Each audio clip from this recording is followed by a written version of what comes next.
Think of time as a never-ending conveyor belt. Imagine this conveyor belt has pieces of various objects on it.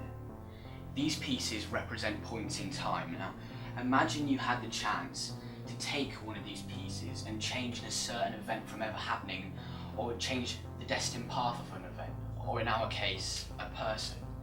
We've been given a chance here to change the inevitable.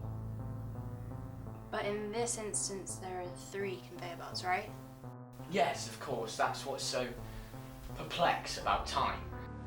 Whoever's designed it has given us a way out. Time is pre-decided, but it can be changed through the system.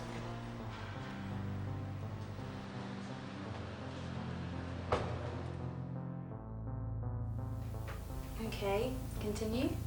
Here's the structure. So we all have 3 universes. Everything, every person, every single object and part of time owns 3 dimensions of itself, each slightly different. Here are mine.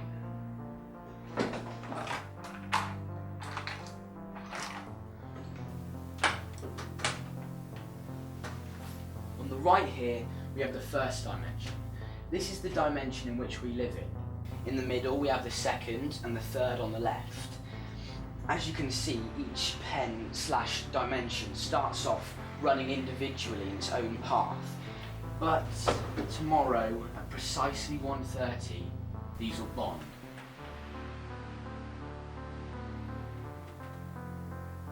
These dimensions will link, overlaying one another in corresponding order.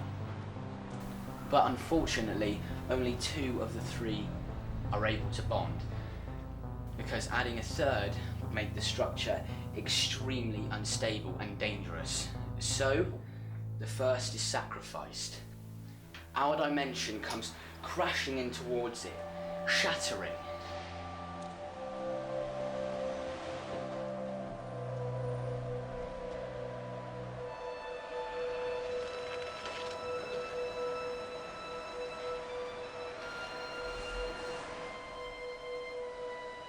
If I place 3 to 4 relatively small items in my whereabouts in the corresponding dimensions, there's a very high chance of these shattering and falling from our dimension to his.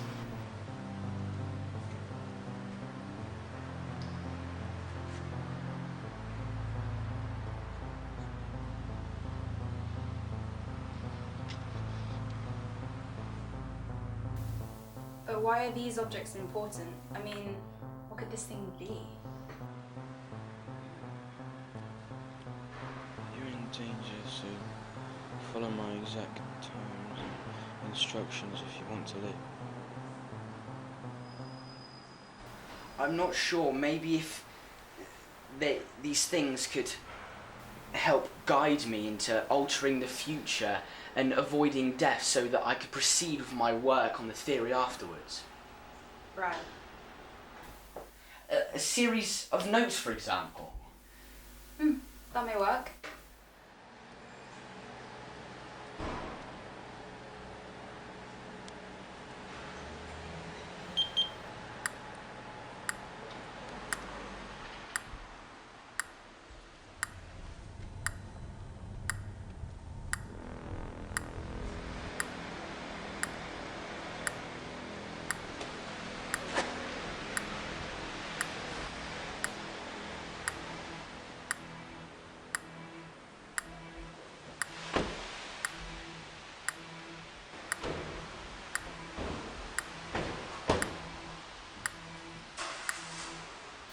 Okay, so, in both the other dimensions, I'm heading towards the same car park.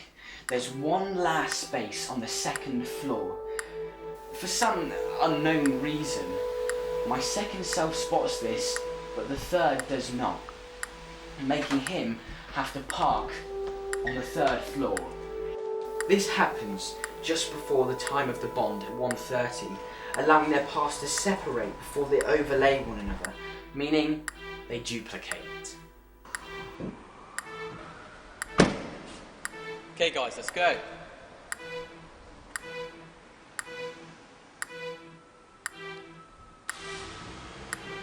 So that's it.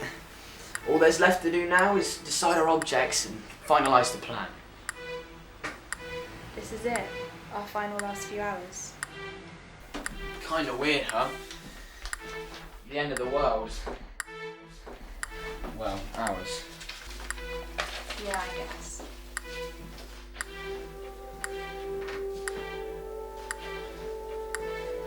Yes, go on, say it.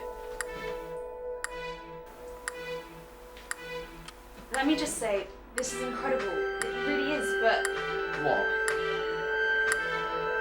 this doesn't affect us. I mean, we'll be gone after the crash, right? That's their dimension. Ours is here.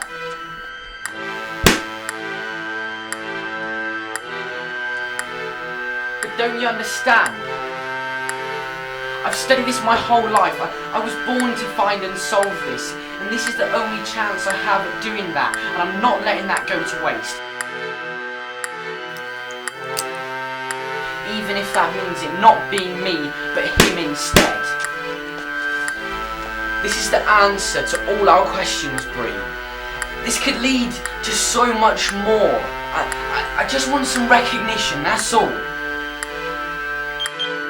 Frank cannot have this information, do you understand? I'm still doing this. Got nothing to lose.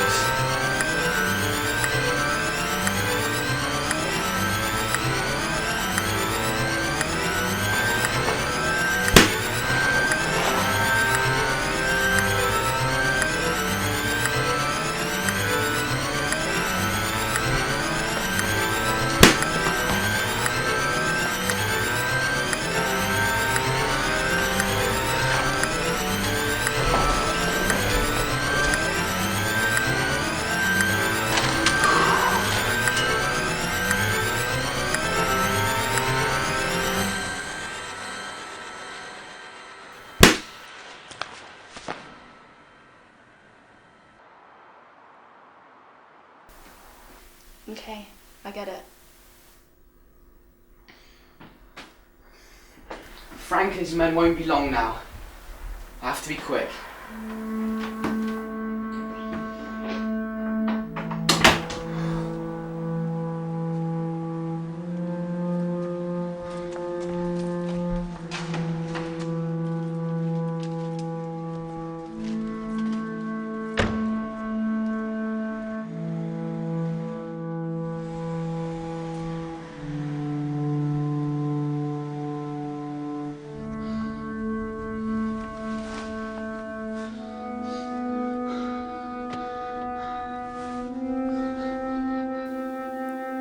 One last question.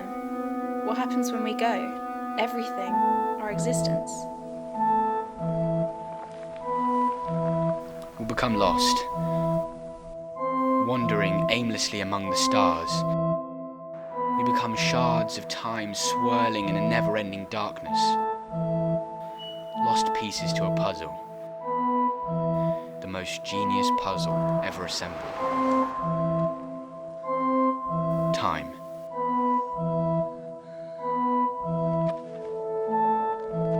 And what lies ahead of them? You'll become a fugitive, on the run, and the other, a hero. But if you don't sacrifice for what you want will become the sacrifice. Where did it all start, I wonder? That's my only question, and I'll find out. We've only discovered a minor fragment of the theory. It's up to him from now on. We're gonna help him finish it.